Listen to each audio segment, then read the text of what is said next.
kwa ndugu na jamaa na marafiki zake kwamba alikuwa ametekwa. Ni kwamba jeshi la polisi katika mkoa wa Mwanza linamshikilia na linaendelea kumhoji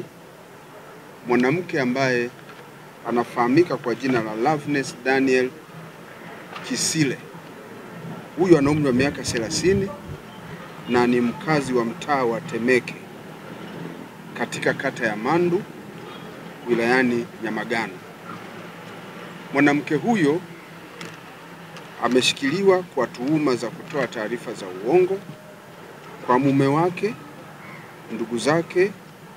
kuwa ametekwa na watu watatu wa jinsia ya kiume ambao walieleza kwamba walikuwa wakitaka fedha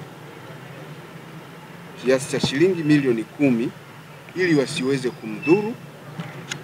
na kuondoa ujauzito wake. Taarifa ambazo hakika hazikuwa za kweli na zilisababisha kuzuka kwa taharuki kwa mume wake, lakini kwa familia nzima, jamii, huku tokea tarehe 24 mwezi wa 9 mwaka huu, ambapo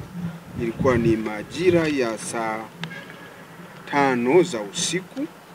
huko katika mtaa wa Temeke kata ya Mandu wilaya ya Nyamagana, ambapo mtuhumiwa huyo Loveness Daniel Kisile alitoa taarifa hiyo ya uongo kwa kupigia simu mume wake aitwaye Hosea Joel Lusigwa kwamba ametekwa na watu watatu wa jinsia ya kiume ambao walikuwa wakitumia usafiri wa pikipiki na gari, na alidai kwamba namba za pikipiki na gari hakuweza kufahamu usajili wake.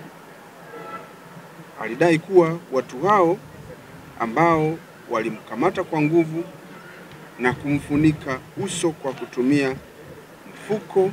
wa sulfate usoni ili wasiweze kutambulika kwa wepesi, na kudai kuwa waliondoka naye na kwenda naye sehemu ambayo yeye alikuwa haifahamu wakati huo. Taarifa hizo ziliripotiwa kituo cha polisi Nyakato, na mume wa mtuhumiwa akidai mke wake ametekwa na watu wasiojulikana, na watekaji hao wamemtaka watumie fedha kiasi cha shilingi milioni 10 kama ambavyo nimesema, na kuwa kama wasingetuma pesa hizo basi wangeweza kumchoma madawa au sindano yenye madawa ambayo ingeweza kumtoa mimba baada ya muda mfupi. Baada ya kudai kwamba alikuwa anaambiwa hivyo nao watekaji, alimjulisha mume wake kwa njia ya simu kwamba mume wake afanye haraka aweze kutuma kiasi hicho cha fedha. Hata hivyo, kwa kuwa mwanamume tayari alikuwa amekwisha ripoti taarifa hizo kwa kituo cha polisi, na tayari jeshi la polisi mkoa wa Mwanza lilikuwa linafanya ufuatiliaji, liliendelea kuweka mtego kuhakikisha kwamba linawakamata watuhumiwa wale wote ambao ilikuwa inadhaniwa kwamba ndio walikuwa wanafanya tukio hilo la utekaji. Aliweza kupatikana akiwa salama na nguo zake akiwa amezichana yeye mwenyewe huko katika mtaa wa Meko kata ya Buzuruga katika wilaya ya Ilemela. Uchunguzi wa jeshi la polisi ulikuwa unaendelea, ulifanikisha kumkamata mwanamke huyo. Baada ya mwanamke huyo kuwa amekamatwa na jeshi la polisi na kuanza kufanyiwa mahojiano, dalili zake baada ya kuwa tunamhoji ilionekana kwamba taarifa alizokuwa akitoa hazikuwa na uhalisia, kwa sababu alidai kwamba wakati huo tayari ule ujauzito wake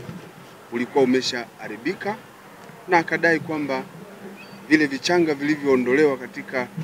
tumbo baada ya kuwa vimetoka baada ya kuchomwa sindano tayari vilikuwa vimechukuliwa na wale watuhumiwa ambao walimteka na kutoweka navyo katika mazingira ya kutatanisha, kwenda navyo kula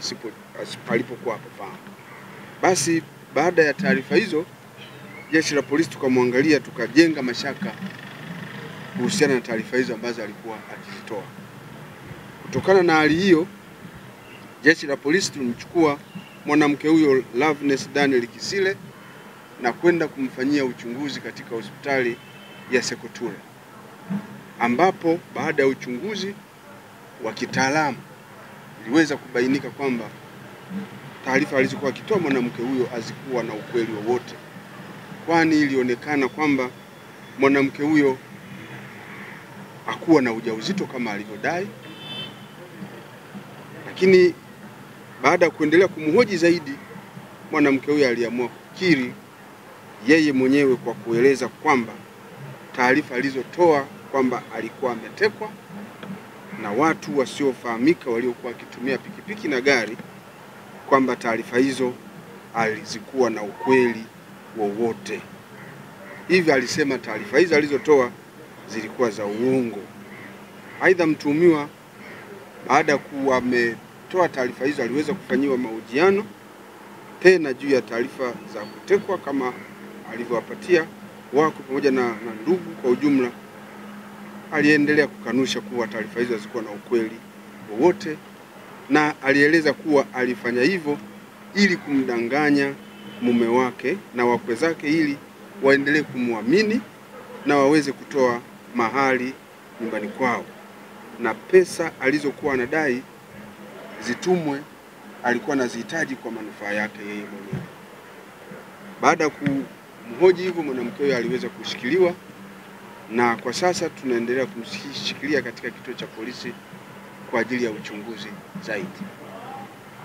Ndugu waandishi wa habari, jeshi la polisi katika mkoa wa Mwanza linatoa onyo kali kwa wananchi kuacha kutoa taarifa za uongo kuhusu matukio ya uhalifu